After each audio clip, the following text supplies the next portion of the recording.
Merci Anwar. Bonjour. Merci au Centre de Genève des droits de l'homme pour cette invitation et pour l'occasion qu'il nous donne pour parler à l'opinion publique de la situation en Tunisie.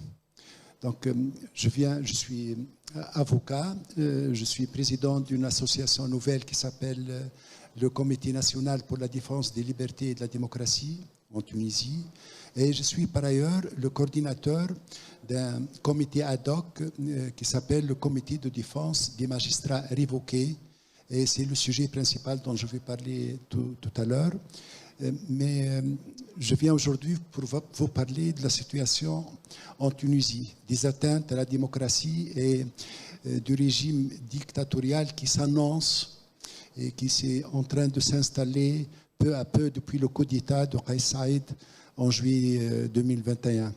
Mais laissez-moi vous parler d'une anecdote que je trouve significative.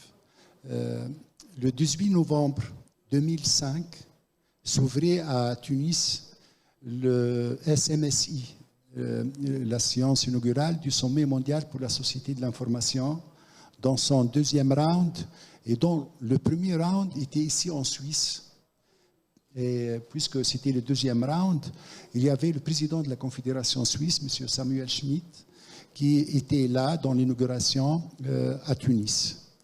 Et en même temps, se déroulait à Tunis depuis un mois, depuis le 18 octobre, une grève de la faim menée par des militants et des responsables politiques de la société civile pour dénoncer justement la situation de l'information et des droits de l'homme en Tunisie. Et la presse qui venait là-bas passait d'abord par le bureau de l'avocat où se déroulait la grève de la faim et puis allait au siège du sommet. Et lors de l'inauguration, la télévision passait la séance en direct. Et après Ben Ali, qui a inauguré le sommet, M. Samuel Schmitt devait prendre la parole pour passer la présidence à Ben Ali. Mais il ne s'est pas empêché de parler de la démocratie et qu'un État qui invite le monde chez lui a besoin de la démocratie. À ce moment précis, la télévision a coupé le live et a fait passer un documentaire sur les poissons. On l'a appelé depuis la télévision du poisson. Et c'était un scandale. Mais ce qui me fait mal au cœur, c'est que depuis, il y a eu la révolution en Tunisie, 10 années de liberté politique, mais nous revoilà, nous faisons la même chose, des militants des droits de l'homme qui viennent en Suisse pour dénoncer la situation et pour alerter l'opinion publique. Voilà, c'est-à-dire le printemps arabe a échoué dans plusieurs pays arabes. La Tunisie était soi-disant le fleuron, mais qui vient aussi de faire pchit, comme dirait Jacques Chirac. Mais bien sûr, la lutte continue et on est tout espoir pour continuer notre lutte. C'est juste pour l'anecdote. Alors, depuis qu'il a eu tous les pouvoirs en main, le 25 juillet dernier, il a dissous le Parlement, il a révoqué le gouvernement, le président Kais Saïed s'est dit qu'il serait aussi le chef du parquet dans son discours du 25 juillet. Mais tellement le Conseil supérieur de la magistrature, bien sûr les avocats et les composants de la société civile étaient indignés que dans la décision écrite qu'il a fait pour annoncer le changement, il n'a pas dit qu'il allait être le chef du parquet. Mais ce n'était que partie remise. Aucun discours, en fait, il ne fait pas de discours. Il parle sur Facebook, sur sa page Facebook, avec les ministres pour parler au peuple. D'ailleurs, il parle à son ministre et il lui dit, voilà, j'alerte l'opinion publique, je dis à tout le monde que c'est chaque fois comme ça. Alors, il ne s'est jamais arrêté de dénoncer les magistrats, les tribunaux, la non-neutralité des magistrats et des juges et tout. Jusqu'au mois de février dernier, où il a décidé de dissoudre le Conseil supérieur de la magistrature et il a nommé à sa place un conseil provisoire supérieur de la magistrature. Il les a divisés en trois. Il y a trois conseils provisoires la justice financière, judiciaire et administrative, et qui n'avait plus aucun pouvoir. L'ancien conseil était un conseil élu par les magistrats, élu aussi il y avait des avocats et des experts. Et ça ne veut pas dire que c'était idéal, mais c'était un conseil élu qui travaillait. Après 3 mois, ça ne lui a pas suffi. Une nuit, vers minuit, il a, dans un conseil de ministres, il a fait un discours qui a été diffusé à la télévision vers minuit, où il a dit que après maintes enquêtes et après avoir été sûr de ce qu'il va faire, il a trouvé qu'il y a parmi les magistrats de grands criminels qui commettent des délits et des crimes de toute nature, du terrorisme à la corruption, à l'adultère. Et que maintenant que c'est comme ça, il a décidé d'abord de changer le décret-loi qui a instauré le CSM provisoire et d'ajouter un article dans lequel il s'arroge le droit de révoquer à tout moment tout magistrat sans conseil de discipline, sans qu'il y ait un jugement, sans rien du tout. Et à part ça, le magistrat en question n'a pas le droit d'ester en justice contre cette révocation. Ça, c'est écrit noir sur blanc. Je vous lis juste une partie de cet article, l'article 20 du décret-loi. Alors, il dit « Le président de la République peut, en cas d'urgence ou d'atteinte à la sûreté publique ou à l'intérieur supérieur du pays, et sur rapport motivé des autorités compétentes. » On ne sait pas qui sont les autorités compétentes. Prendre un décret présidentiel prononçant la révocation de tout magistrat en raison d'un fait qui lui est imputé et qui est de nature à compromettre la réputation du pouvoir judiciaire, son indépendance ou son bon fonctionnement. Le décret présidentiel relatif à la révocation d'un magistrat n'est susceptible de recours qu'après le prononcé d'un jugement pénal irrévocable définitif concernant les faits qui lui sont imputés. Dans la même nuit, il nous a dit qu'il va déclarer qui sont ces magistrats. Le lendemain matin, on a trouvé sur Internet le journal officiel de la République tunisienne en ligne, et dans lequel il y a, à part ce décret-loi qui change, dans lequel il s'arroge le droit de révoquer, un décret qui comporte une liste de 57 magistrats et magistrates qui ont été limogés. Parmi ces magistrats, il y avait 7 femmes et 50 hommes magistrats. Parmi les accusations, il y avait l'adultère. Il avait dit dans son discours qu'il y avait un cas de, comment on dit, en flagrant délit de l'adultère. Donc, vous voyez, dans notre société arabo-musulmane conservatrice, il y avait 7 femmes, il y avait un adultère. Donc, les 7 femmes étaient montrées par les doigts depuis ce jour. Et il a fallu que la femme en question, une magistrate, qui avait pourtant un jugement de première instance, disant qu'elle a été acquittée, l'affaire était en appel, prenne sur elle et dans une conférence de presse avec l'association des magistrats disent que c'est moi, la femme désignée, laissez les autres. Ça faisait tellement mal aux femmes de ce qui s'est passé. Alors, il a révoqué ces 57 magistrats. Les juges, c'était au mois de juin, le 1er juin. Les vacances judiciaires arrivaient le 15 juillet. Ils ont fait quand même une grève de 4 semaines, les magistrats. Les tribunaux étaient arrêtés pendant 4 semaines. Et puis, ils ont commencé une grève de faim qui a duré 1 mois. Et il y avait 6 magistrats qui l'ont faite.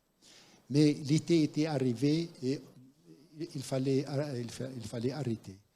Sauf que aussi, il y avait un point positif. Ils sont allés au tribunal administratif et ils ont eu, parmi les 57, 49 jugements définitifs de suspension d'exécution du décret de révocation. C'était le 9 août. Ils ont pris leur jugement et sont allés au ministère de la Justice pour le mettre en pratique. Ils voulaient réintégrer leur poste. La ministre de la Justice a refusé. Jusqu'à maintenant, elle refuse. Ces jugements qui sont définitifs. Mais il n'est pas ce fut qu'elle refuse de les réintégrer. Elle a commencé à les bombarder de dossiers judiciaires contre eux. Il y a 16 magistrats qui sont aujourd'hui traduits devant le pôle judiciaire de lutte contre la torture. Il y a plus d'une vingtaine de magistrats qui sont aujourd'hui traduits devant le pôle judiciaire de lutte contre la corruption et les malversations. Et plus que 100 autres affaires sont aujourd'hui devant les tribunaux de droit commun contre les magistrats et magistrates. C'est-à-dire, soudain, la ministre de la Justice a découvert que les tribunaux de Tunis sont pleins de magistrats terroristes, corrompus et criminels. Et maintenant, les affaires sont pendantes devant la justice, sauf que, bien sûr, eux, puisqu'ils ont eu le jugement de suspension d'exécution, ils tiennent à leur immunité pénale. Le juge a l'immunité pénale et ils sont allés devant le conseil provisoire de la magistrature, le conseil supérieur, qui est en train de voir dans ces dossiers et qui a reporté l'audience de décision sur la levée d'immunité pour le 2 mai prochain. Ça dénote d'une sorte de résistance passive chez les hauts magistrats devant Kais Saïed. Ils ne peuvent pas refuser la levée d'immunité parce que Kais Saïed lance les foudres, mais ils n'acceptent tout de même pas qu'il lève l'immunité sur ces magistrats qui sont innocents. Donc ils disent, voilà, on reporte, et c'est un report très loin, c'est pour le 2 mai prochain. C'est un point. Un comité de défense des avocats a été monté. Nous sommes aujourd'hui en train de défendre ces magistrats et nous avons déposé la semaine dernière, le 19 juin, 37 plaintes pénales contre la ministre de la Justice pour non-exécution d'un jugement légal. C'est puni par la loi tunisienne, l'article 315 du Code pénal, et c'est puni par l'article 2 de notre loi sur la corruption, qui stipule que la non-exécution du jugement par les responsables administratifs est une sorte de corruption. Donc, et c'est un grand courage de ces magistrats qu'ils déposent la plainte contre la ministre de la Justice. Et aujourd'hui, nous sommes dans ce processus de lutte judiciaire, médiatique, et sur le terrain, on essaie d'organiser des mouvements pour défendre la cause de la magistrature. Donc, je suis, bien sûr, les avocats ne sont pas aussi, ils sont aussi victimes de ce coup d'État. Il y a 9 avocats qui ont été traduits jusqu'à ce moment.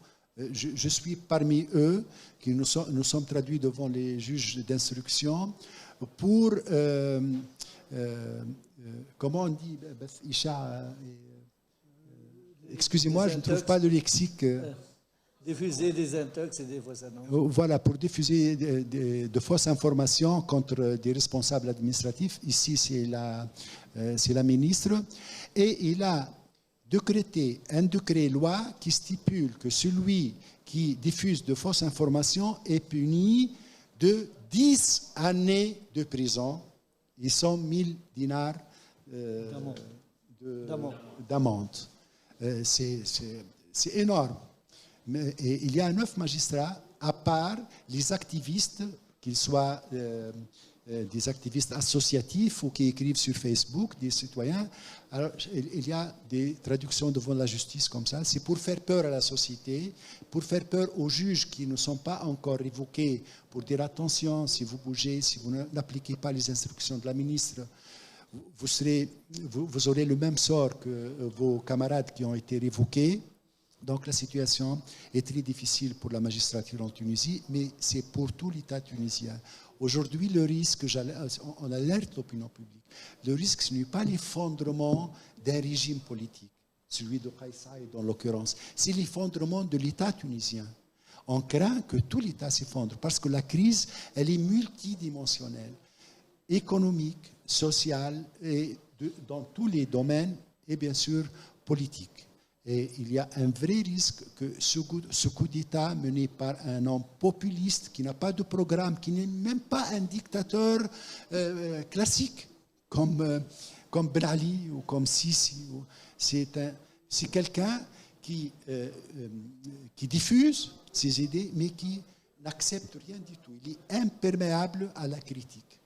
Et il croit que le peuple est avec lui, que tout le monde est en train de faire des manigances contre le peuple tunisien, donc contre lui, donc contre le peuple tunisien aussi, et il continue sur sa route comme si de rien n'était.